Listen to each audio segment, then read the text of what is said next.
Hey, what's up, Sith apprentices and acolytes? Welcome back to Darth Matu's Holocron. Today, we're going to be taking a look at another one of my all-time favorite Force Orders outside the Jedi and the Sith, the Legions of Lettow.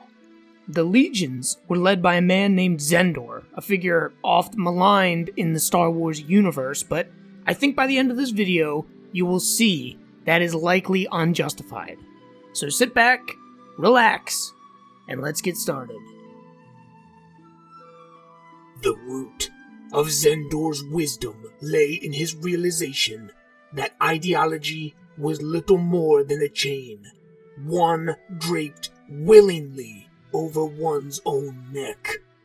He was the brightest Jedi Knight of his era, and yet he chafed under the Order's strict constraints. It was readily apparent to him, as it is to us, my apprentice, that the Force is far larger than the Ashla or the Bogon. His legions followed the dictates of such a creed, and as such, were one of the most diverse Force orders in all of history. Excerpt from Darth Matu's Holocron.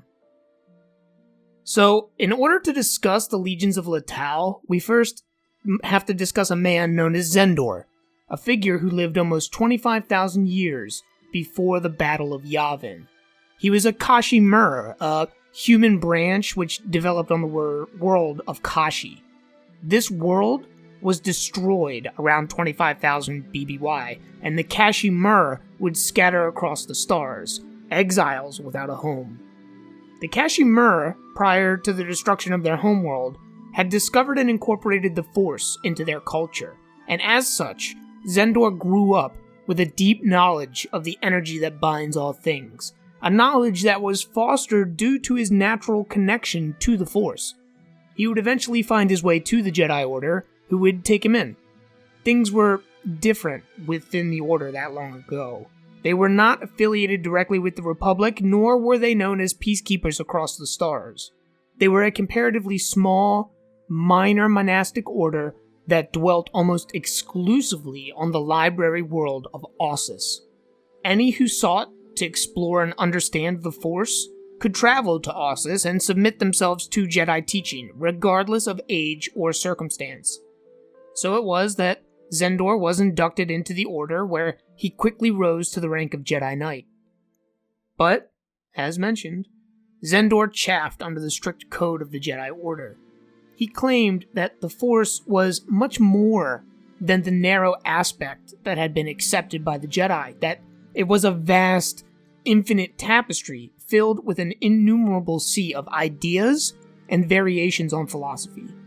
He believed that the Jedi were limiting themselves by not offering exploration of these ideas, and eventually he would approach the Jedi Council and request permission to open another academy on another world, but still affiliated with the Jedi. This academy would have been dedicated to studying ideas within the Force that were outside the Jedi Code, and the Jedi Council predictably refused. This caused Xendor to quietly leave the Order, and he would head off towards the core, where he would found his own academy on the planet of Lettow. Now, the Jedi maintain records that Xendor set up the academy to study the dark side, and this is a falsehood that has been perpetuated even by out-of-universe websites like Wikipedia. The real truth is that Xendor's academy was much more complicated than simple light and dark. Let me read you a quote attributed directly to Xendor to illustrate what I mean. This quote is taken directly from the Essential Guide to Warfare, one of the main source books of official Star Wars lore. There are as many truths to the Force as there are hearts within which the Force manifests itself. The existence of the Triad has no more bearing on the reality of the Force than the Ashla and the Bogon, or anything I tell you, or anything you tell others. Any philosophy, creed, or religion that opens the heart to the Force proves itself to be true. My legions follow the dictates of such a creed, but that is only a demonstration of the application of power, Arden. It says nothing about the rightness of our beliefs or the universality of our faith. Now, does that sound like a man intent on championing the dark side? Xendor did allow exploration and use of the dark side at his academy. This is true, but he was not a champion of that aspect of the Force. Xendor was a champion of the entire Force. He believed that anyone who honestly approached the Force with a desire to learn, explore, and grow was doing something valid, no matter the means that they approached that exploration. He welcomed adepts from dozens of other Force orders into his ranks, other Kashmir exiles, masters from the followers of Palawa, disillusioned Jedi, the Baron Do, the Dai Bendu, and a lot more. He attracted so many different people to his banner that they began to dub themselves the Legions of Lettow, a coalition organization made up of Force users from philosophies drawn from across the galaxy, from the light and the dark, united in their desire to plunge themselves deeper into the currents of the Force, and in their desire to do this on their own terms as individuals.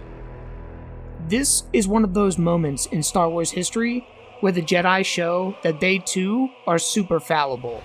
They responded to the rise of the Legions by proclaiming Xendor and all of his followers as heretics. They claimed that Xendor was teaching and promoting the dark side, and that he would become a grave threat to the galaxy. They slandered his name and the name of everyone who followed him. Xendor had a lover, and a kind of second-in-command by the name of Arden Lyn. Lyn was a follower of Palawa, and like the others of her order, she harbored a deep hatred of the Jedi. She convinced Xendor that the Jedi were prepared to attack Lettow and wipe out their fledgling academy. She whispered to Xendor that such a conflict would spread across the stars, consuming world after world in the conflagration of war, a conclusion that Xendor agreed with. He came up with a plan for a preemptive strike, hoping that an invasion of Ossus would allow them to contain the coming conflict to one world. The Legions of Lettow would set out to war.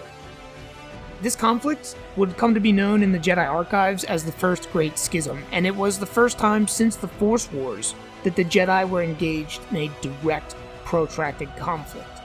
The Legions would invade Ossus in a surprise attack, and a fierce battle would wage on the surface of the library world. The Legions, however, would find themselves repulsed after fierce fighting, due to the Jedi's secret weapon. The Jedi were able to subsume their individual identities within the Force, linking themselves together into a kind of hive mind that was able to move and act as one.